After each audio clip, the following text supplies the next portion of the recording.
Fans d'horreur et de frissons, bonjour, on se retrouve pour un nouveau podcast critique de films. Après avoir parlé il y a quelques mois du dernier opus de la franchise Halloween, je reviens aujourd'hui pour parler d'une autre franchise encore plus célèbre, 6ème film d'une saga qui a commencé il y a 26 ans maintenant. Vous l'aurez bien sûr compris, on va parler de Scream 6 et essayer de voir ensemble si 6 films, ça fait pas beaucoup. Je vis avec ce secret. Il y a une noirceur au fond de moi.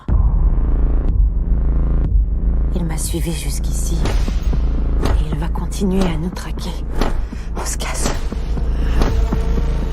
Un an après Scream 5, les réalisateurs Tyler Gillett et Matt Bettinelli-Holpin reviennent pour ce Scream 6 avec un casting assez similaire. Le retour de Jenna Ortega, bien sûr, qu'on a pu récemment découvrir dans la série Wednesday. Retour aussi de Melissa Barrera dans son personnage de Samantha Carpenter. Le retour de Mason Gooding, Courtney Cox et Jasmine Brown. Et côté nouveauté, pas mal d'arrivants. Sans tous les citer, on remarque notamment Jacques Champion, vu récemment dans Avatar 2, Josh Segarra ou encore Dermot Mulroney. Mais fini le casting, on passe à ce qui vous intéresse vraiment, l'histoire. Quelques mois après les événements de Woodsboro et le massacre qui a eu lieu, on retrouve les 4 amis rescapés à New York. Chacun essaye d'avancer à sa manière, mais les choses vont très vite s'accélérer après l'apparition d'un nouveau Ghostface et le début d'une nouvelle série de meurtres. Le carnage commence et la traque du tueur aussi. Si vous êtes familier de la saga Scream, le scénario vous semble sûrement familier lui aussi. Et c'est normal, c'est souvent la même chose et c'est pour ça qu'on va se demander si ça marche toujours. S'il vous plaît, aidez-nous, on s'est fait agresser. Putain, faut faire un queue les filles. T'as un problème mon gars?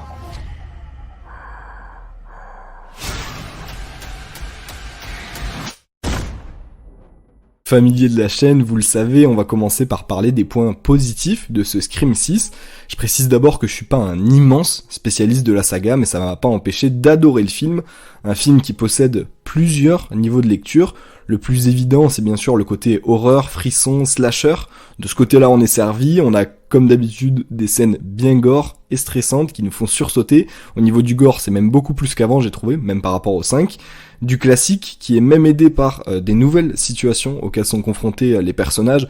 Je pense par exemple à une scène dans le métro que je trouve très bien réalisée et l'une des plus angoissantes que j'ai pu suivre dans un film comme ça de pression. Scream, l'avantage, c'est que contrairement à des films comme Conjuring, Annabelle ou même Halloween avec Michael Myers, on a un côté réaliste et on se dit que ça pourrait vraiment arriver. En fait, c'est juste un serial killer. Soyez rassurés, on a toujours autant de sang, un nombre de coups de couteau hallucinant. Bref, tout ce qui fait d'un film Scream un film Scream. Côté rythme, j'ai trouvé que c'était assez soutenu. On a finalement peu de moments off sans suspense où il y a juste de l'histoire et des dialogues et on sent et sait que n'importe quel personnage peut mourir et ça fait du bien, le film se prend pas la tête et ça se sent et ça nous amène à un deuxième niveau de lecture qui est celui de l'histoire. On a des films des fois qui sont bien gore mais au détriment de l'histoire qui est un peu pathétique. Là on a au niveau du développement des personnages c'est aussi réussi même si c'est pas forcément ce qu'on recherche quand on regarde un film de ce genre et pourtant, là, le gros point fort que j'ai trouvé, c'est la relation de sœur entre Tara et Samantha. Les deux sont très complémentaires et les voir en danger nous déchire. Je pourrais pas vous parler du film sans souligner justement la performance de Jenna Ortega, toujours aussi juste, qui passe d'une émotion à l'autre en une seconde et elle nous amène avec elle dans ses émotions.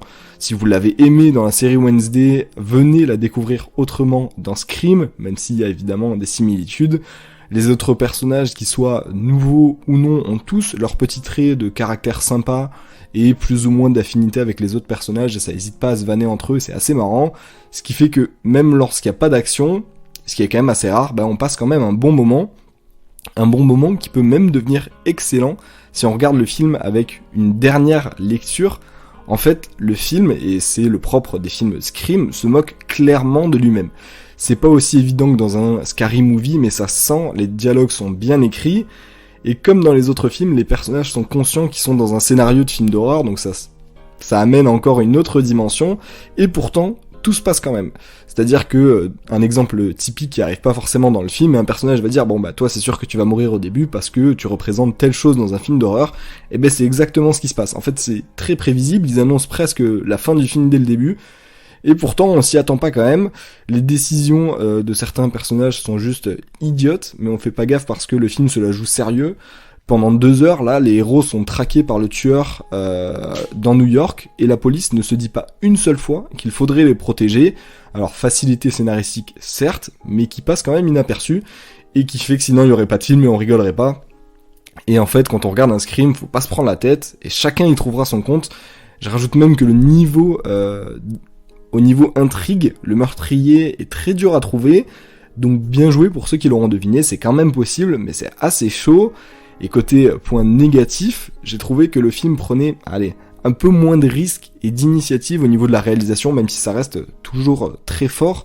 L'inconvénient des films d'horreur, c'est que les codes, on les connaît, on sait quand le tueur va sortir du placard pour attaquer. Et ben là, on joue tellement avec les codes, qu'on sait jamais quand ça va arriver, ça nous fait des feintes tout le temps, et au moment où on se dit, bon, c'est bon, on a compris la feinte, et ben là, ça arrive vraiment, et on s'y attend jamais.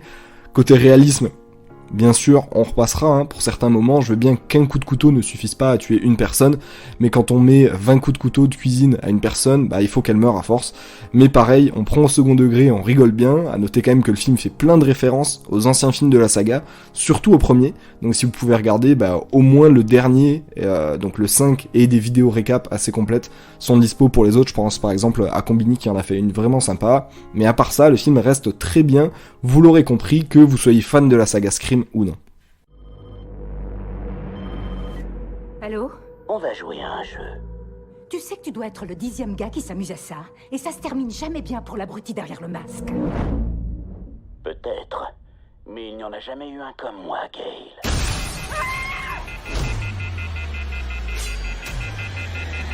Moi, je suis différent. Côté anecdote, on peut remarquer que c'est le premier film Scream sans le personnage de Sidney Prescott, joué par Neve Campbell, qui était apparue en tant qu'actrice principale dans les 4 premiers Scream, et un peu plus secondairement dans le 5e. L'actrice et les producteurs ne seraient pas tombés d'accord sur le montant de son salaire, elle aurait jugé que ce montant n'était pas assez important par rapport à son rôle et son importance dans l'univers, et au final, c'est pas une mauvaise chose, parce que ça permet à la franchise de prendre un vent d'air frais, et de commencer à capitaliser sur ces personnages jeunes, pleins d'avenir et de talent, parce qu'à coup sûr, ce sera pas le dernier film Scream, ça je vous le dis, et ça nous amène à la fin de mon podcast sur le film Scream 6, un film que je vous recommande chaudement si vous aimez le frisson. On se retrouvera bientôt pour une prochaine critique, n'hésitez pas à vous abonner pour être au courant, portez-vous bien, et à bientôt.